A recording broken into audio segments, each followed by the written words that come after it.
Bismillahirrahmanirrahim. Ya, pembelajaran kali ini kita akan masuk materi bab 1. Materi bab pertama yaitu tentang pengantar akidah Islam. Kita akan membahas tentang maknanya, ya, makna akidah. Kemudian kita masuk juga ke hadis ataupun dalil-dalil, ya, kenapa dipilihnya sumber akidah Islam ini ada Al-Quran dan Sunnah. Kita akan masuk juga ke kesatuan akidah, fungsi akidah, tujuan akidah. Kita langsung masuk ke slide.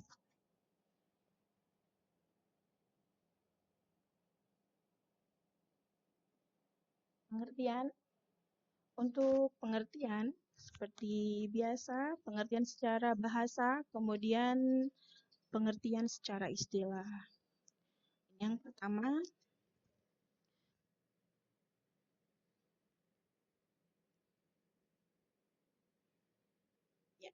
pengertian secara bahasa.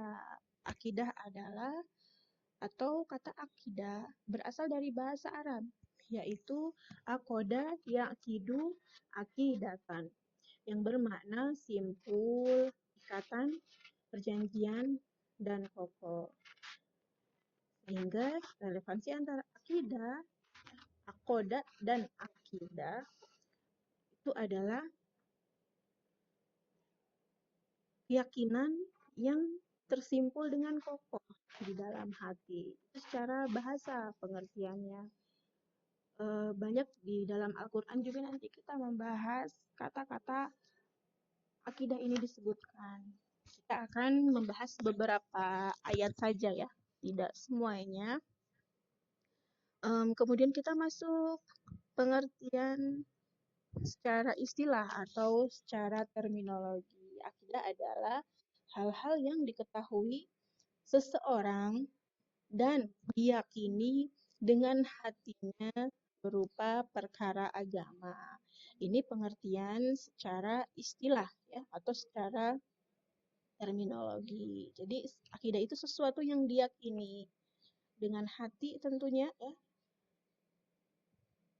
tentang atau berupa perkara agama.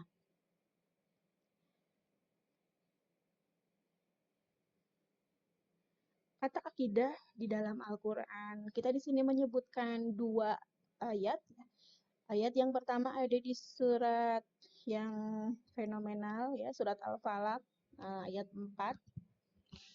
Kemudian yang ayat yang kedua di surat Al-Maidah, ayat pertama. Yang pertama, wa min syarrin nafatsati fil 'uqad. Yang artinya, uqad di sini adalah tali atau ikatan. Kemudian di ayat yang kedua, surat Al-Maidah, ya ayyuhalladzina amanu aufu bil uqud. Kata uqud di sini artinya adalah janji-janji. Ya, jadi makna di yang pertama adalah tali atau ikatan, kemudian di ayat yang keduanya adalah janji-janji karena jamak uqud, jamak dari aqdun. Di dalam Al-Quran, kata akidah ini biasanya disebut dengan kata iman, ya, yang makna dari kata iman itu adalah membenarkan dalam hati, kemudian mengucapkan dengan lisan, dan mengamalkan dengan anggota badan. Itu makna iman, ya, yang kita ketahui. Kemudian kita masuk ke selanjutnya.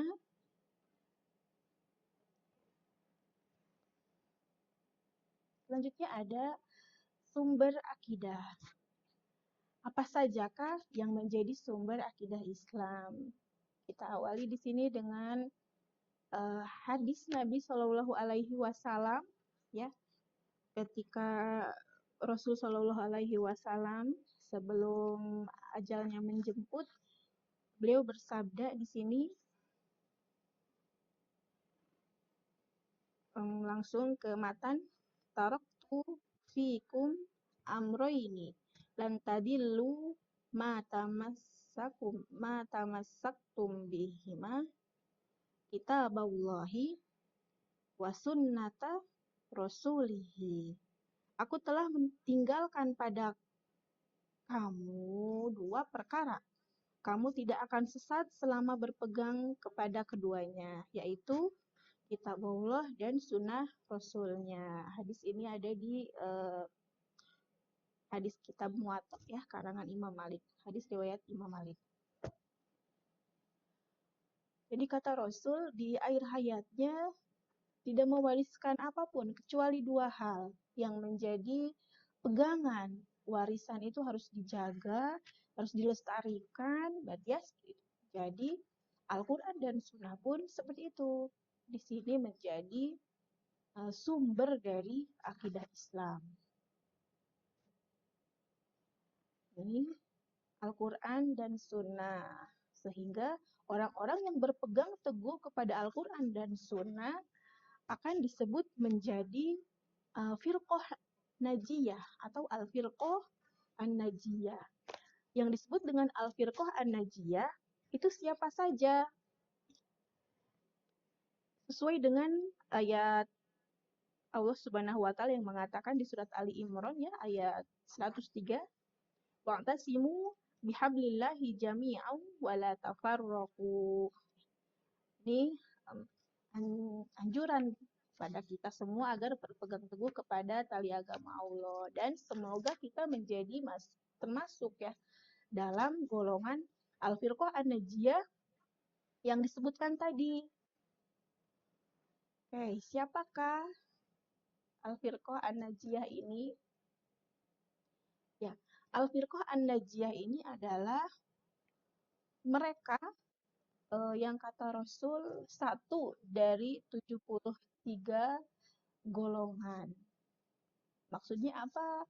Maksudnya adalah Rasul berkata bahwa umatku di hari akhir nanti ya akan terbagi kepada 73 golongan. Dan hanya satu golongan yang akan masuk surga. Siapakah mereka? Mereka itu tadi yang berpegang teguh kepada tali Allah ya, atau mereka yang berada dalam sunnahku dan sunnah para sahabatku, kata Rasul. Dari 73 hanya satu golongan.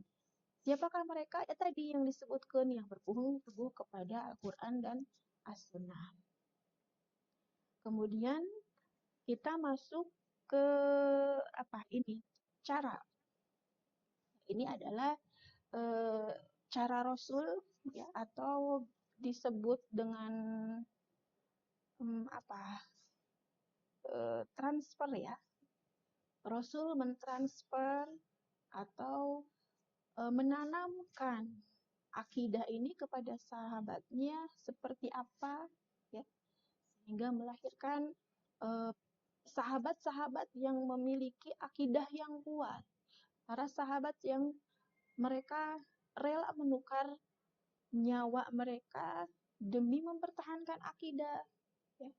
Ada Sayyidah Sumayyah yang menjadi syahid pertama dalam kita ya, dalam agama Islam, dalam umat Islam. Kita sangat mengetahui siksaan apa yang beliau terima.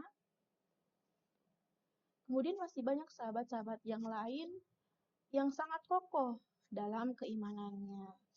Di sini ada 5 cara ya para nabi, para rasul mengajarkan atau menanamkan akidah kepada umatnya. Kalau Rasul kepada sahabatnya.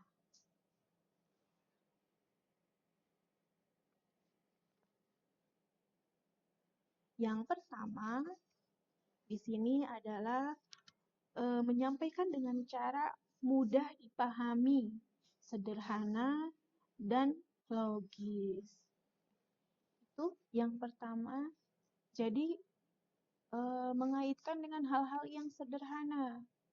Kalau kita sekarang nih lagi di era sosial media ya, yang luar biasa.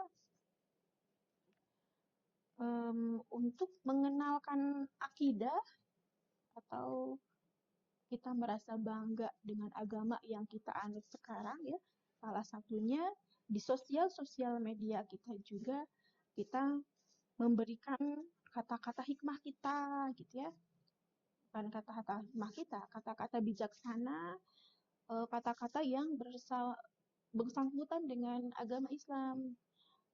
Misalkan apa? Contohnya semboyan, an-nazafatu minal iman, ya, kebersihan sebagian dari iman, ya. Oh, berarti eh, Islam itu bersih, gitu ya. Walaupun pada hakikatnya atau pada kenyataannya umat Islam masih banyak yang terledor dengan hal-hal kebersihan. Tapi pada dasarnya agama kita menjunjung tinggi perkara tentang kebersihan, ya, menitik beratkan itu. Kemudian yang kedua, para rasul juga mengajak memperhatikan kerajaan langit dan bumi. Ya, kemudian kita lanjut yang ketiga. Yang ketiga, para rasul pun mengajari umatnya atau para sahabat dengan membangkitkan akal manusia untuk berpikir tentang ayat-ayat tanda kekuasaan Allah. Yang keempatnya, mengingatkan kepada fitrah manusia, perasaan beragama yang telah ada sejak ada atau sejak lahir. Kullu mauludin yuladu ala fitrah. Setiap yang terlahir dalam keadaan fitrahnya atau agamanya atau agama Islam. Dua orang tuanya yang menjadikan Yahudi, Nasrani, ataupun Majusi.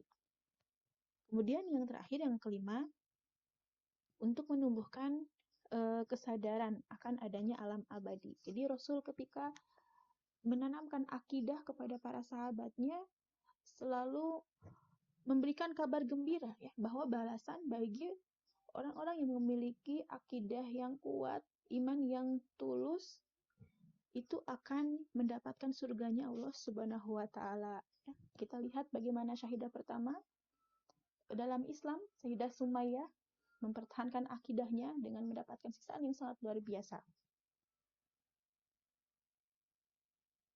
Lanjut kita kesatuan akidah. Ya, di sini ada perbedaan antara orang kafir dan orang muslim. Akidah merupakan penentu. Yang menentukan amalan kita sah atau tidak adalah akidah.